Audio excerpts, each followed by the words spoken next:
चलिए आगे बढ़ूं उससे पहले जरा स्क्रीन्स पर लेकर आइए आज के भारतीय बाजार। हफ्ते का आखिरी दिन, नई सीरीज का पहला कारोबारी सत्र। जो कहना हो, जैसा इंटरप्रेट करना हो करिए। स्क्रीन्स के हालात लेकिन आपको आपके सामने नजर आएंगे।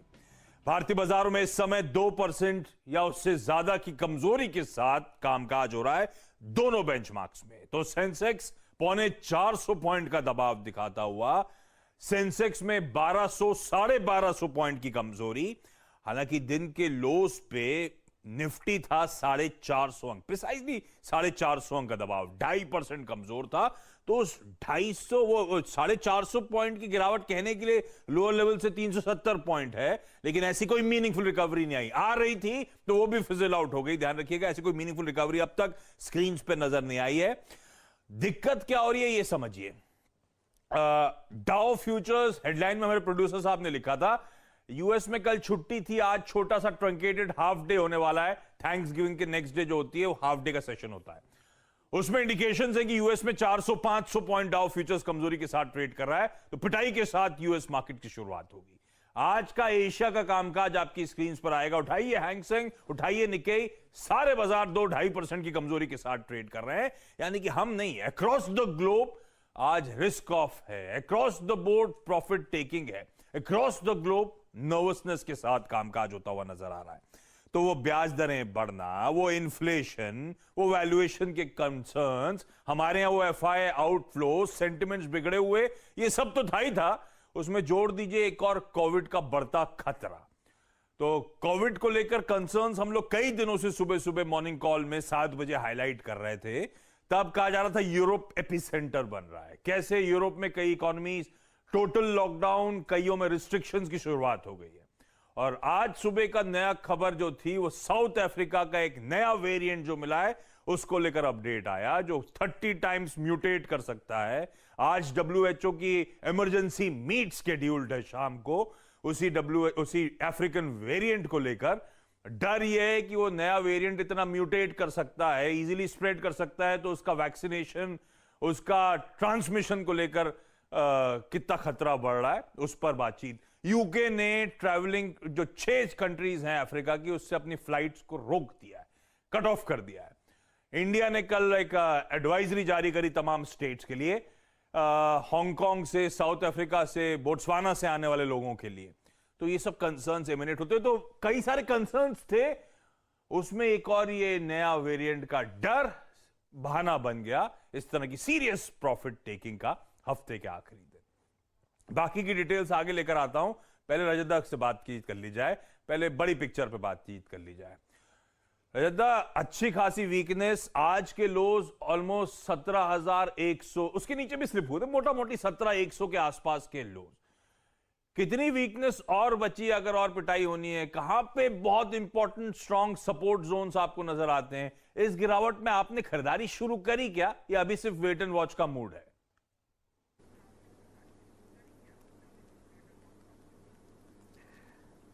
देखिए आशीष, यहाँ पे एक चीज़ ज़रूर बोलना चाहिए कि ये जो डाउन स्विंग है इसमें कुछ जगह पे फिर भी अभी आपको बाइंग देखने को मिलेगा। जैसा आज के दिन फार्मा सेक्टर में कुछ बाइंग हो रहा है, बट जनरली एक चीज़ जो टेक्निकली इम्पोर्टेंट जो समझ में आता है वो मैं आपको बताना चाहूँगा। इसमें देखिए, मैं मूविंग एवरेज को सबसे ज़्यादा ट्रस्ट करता हूँ, क्योंकि उसका डायरेक्शन जब चेंज हो जाता है तब आपको थोड़ा सतर्क रहना चाहिए।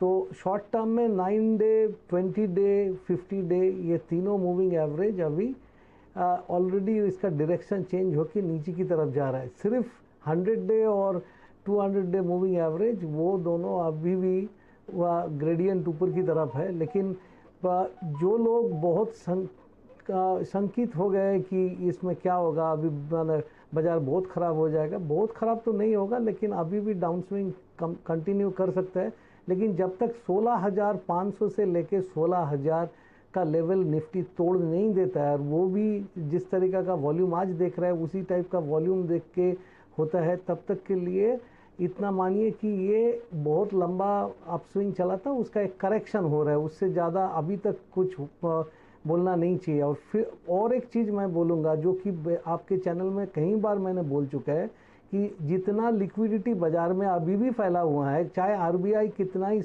वार्निंग दे कि एसेट प्राइसेस बहुत ज़्यादा ऊंचाई पे चला गया, लेकिन मनी सप्लाई तो है ना, तो इस तरीके का मनी सप्लाई में आपको शार्प करेक्शन देखने को मिल सकता है, लेकिन बेयर मार्केट आ जाएगा, आगे कोई ऐसा चिल्लाने लगेगा तो वो ठीक नहीं रहेगा, क्योंकि ये एक शार्प करेक्शन आप बोल सकते हो, उससे ज़्यादा अभी तक तो कुछ समझ में नहीं आ रहा है। लेकिन जो मुझको सबसे ज़्यादा खतरा समझ में आ रहा है, जो आपने जिक्र कर रहे थे कि B11529 साउथ अफ्रीकन वेरिएंट, वो डेल्टा वेरिएंट से भी उसका अभी का जो ग्राफ मैंने देखा है, वो इतना तेज रफ्तार से डेल्टा को कई गुना फास्टर है और उसका ग्राफ काफ़ी तेज रफ्तार से ऊपर की तरफ उठ रहे हैं।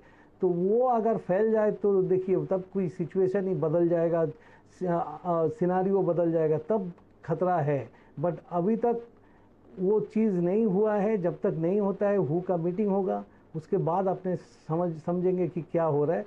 लेकिन थोड़ा सा प्रॉफिट बुकिंग करके कुछ हाथ में कैश रख के चलना चाहिए, बट बहुत ज़्यादा पैनिक मत कीजिए, पैनिक करने का जगह अभी आया नहीं है। ओके भाई, तो लंबा अपस्विंग देखने को मिला था, उसके हम करेक्टिव मोड पे हैं, अभी उससे ज्यादा कुछ नजर नहीं आता। और जब तक रजतदा कह रहे हैं 16.5 या 16 के जोन्स ब्रीच नहीं होते, तब तक घबराना नहीं है ना रजतदा? यही इंपॉर्टेंट जोन्स है ना?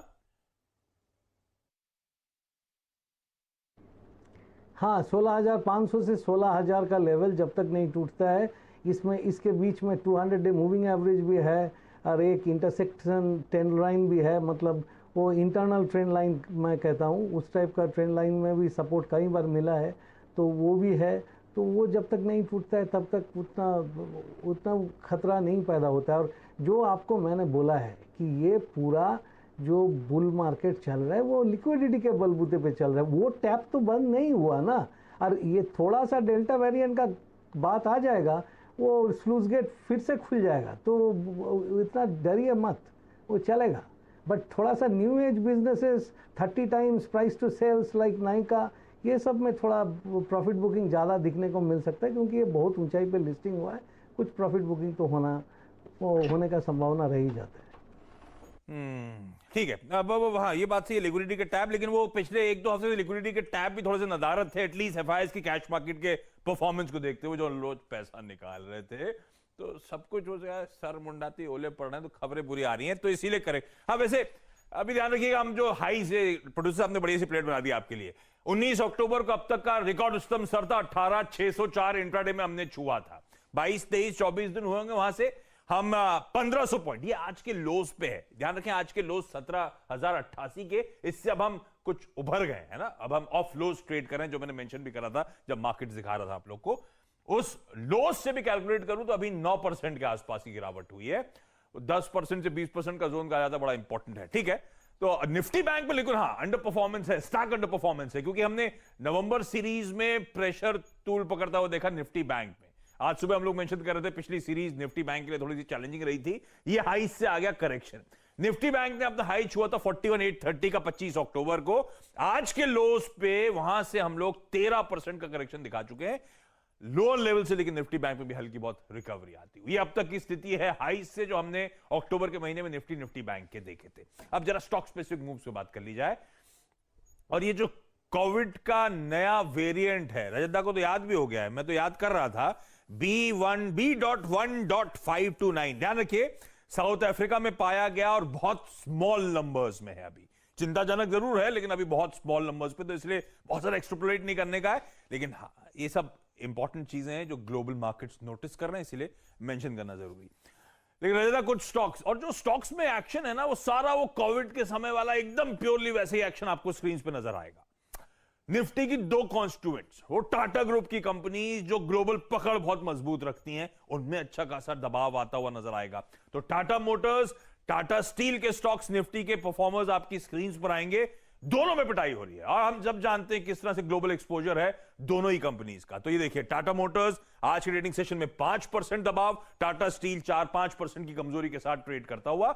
और इसमें ना सिर्फ टाटा स्टील, एक कदम आगे बढ़िएगा तो मेटल्स, क्योंकि ग्लोबल एक्सपोजर वाला गेम ज्यादा है ना, सेंटिमेंट्स ग्लोबली डिराइव होते हैं मेटल्स एज अ स्पेस के लिए। तो इसमें एक कदम आगे बढ़िए तो मेटल्स में JSW स्टील, मेटल्स में हिंडाल्को, ये देखिए 5-6% की कमजोरी के साथ ये सारे स्टॉक्स ट्रेड करते हुए। तो ग्लोबल एक्सपोजर जहां है उसकी ज्यादा पिटाई हो रही है, क्योंकि आज इंपोर्टेड मंदी है, मंदी वर्ड गलत हो जाता है, इंपोर्टेड दबाव है हमारे बाजारों में। रजत दा, ये मेटल्स में जो प्रेशर आ रहा है, खरीदने का मन या अभी वेट करना है?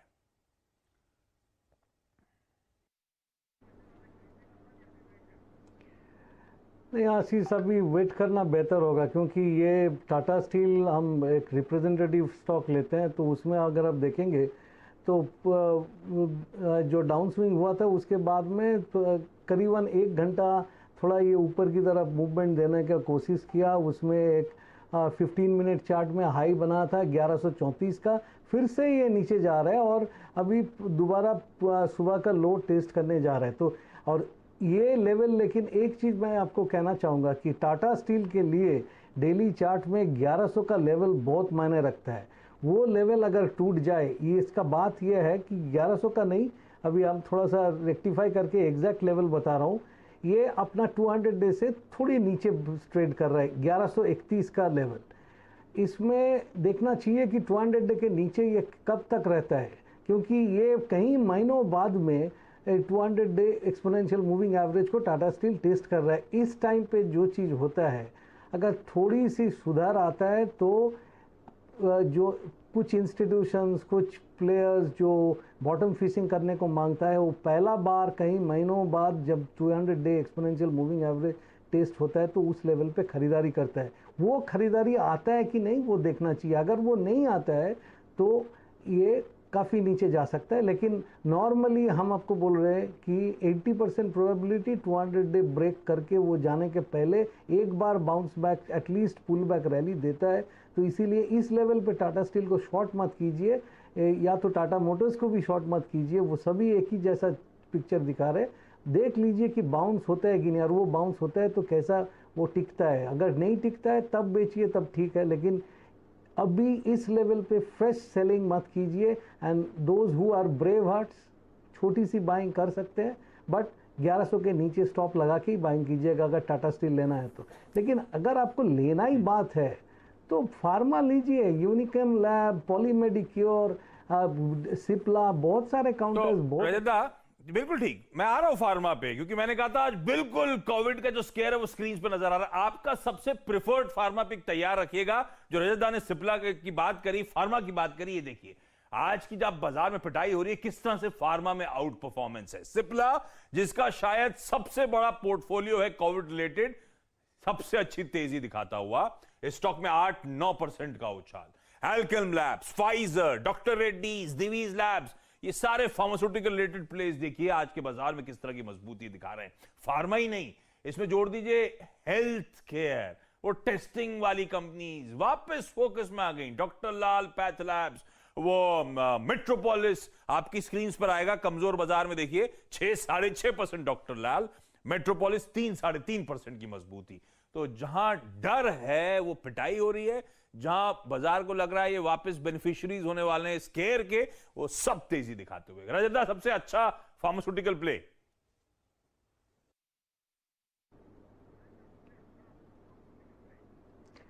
देखिए, सबसे अच्छा फार्मास्यूटिकल प्ले आप मुझसे पूछेंगे तो मैं बोलूँगा कि सिप्ला अपना रेजिस्टेंस जोन में ऑलरेडी पहुंच चुका है। वो सबसे अच्छा होता था, हो सकता था, लेकिन वो जहां पे पहुंच चुका है, इस लेवल पे बाइंग करने से फिर नीचे थोड़ी नीचे ही देखने को मिल सकता है। तो इसीलिए मैं उसको रिकमेंड नहीं करूँगा। हम रिकमेंड करूँगा यूनिकेम लैब, तो अभी 220 पे है।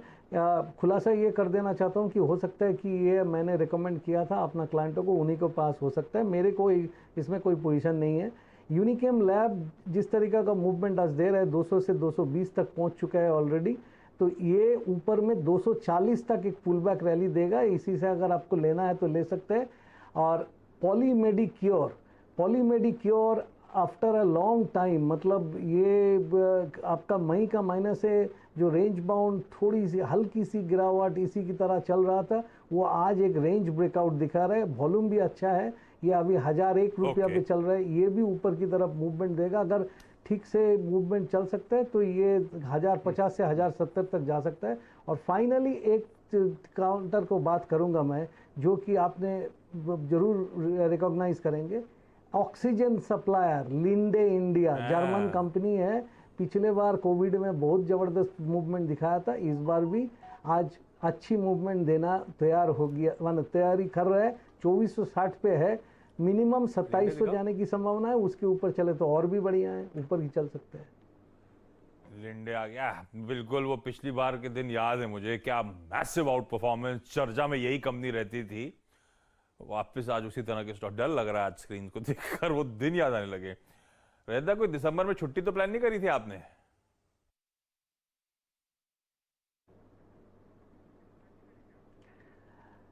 देखिए दिसंबर में प्लान कर रही थी, लेकिन अभी तो थोड़ा सा संकित हो गया है। और दिसंबर फरवरी ये दोनों में, फरवरी में फैमिली में किसी का शादी है, उसमें भी जाना था, लेकिन अभी क्या होगा भगवान मालिक है उसका। हाँ, ये गड़बड़ हो गई सारी प्लानिंग वैनिंग। अच्छा, जाते जाते मैंने जब कोविड स्केयर की बात करी तो एक और प्ले डॉक्टर साहब लेकर आइए, आ गई स्क्रीन पर। देखिए बिल्कुल प्योर प्ले वो कोविड वाला स्केयर आपको स्क्रीन पे नजर आएगा। पीवीआर आइनॉक्स 8-9% का दबाव। कोई होटल कंपनी पूरा pack, Indian hotel, Shelley hotels 8-9% की कमजोरी। प्लेट बदलिए। एविएशन के लिए दिक्कत, नीरज वाजपेयी ने आज सुबह मेंशन भी करा था। इंटरग्लोब, स्पाइसजेट 8 और 5% का दबाव। गोवा जाने का मूड था ना सबका। डेल्टा कॉप देखिए अब आप 6% के दबाव के साथ ट्रेड करता हुआ, और ये अनलॉक के चलते सब मॉल्स वॉल, शॉपिंग वॉपिंग, ये सारे स्टॉक्स भी आप पिटते हुए देख रहे हैं। तो ये है आज की स्क्रीन। ये मेरे ख्याल से जब पहला वो कोविड का स्केयर आया, उसके बाद रिसर्जेंस जो हुआ था, सिमिलर स्क्रीन्स नजर आती थी, और आज भी उसी तरह का मूवमेंट स्टॉक स्पेसिफिक नजर आ रहा है। रजत दा, बहुत बहुत धन्यवाद आज जुड़ने के लिए, थैंक यू सो मच, बढ़िया से मार्केट समझाने और बढ़िया से पिक्स देने के लिए।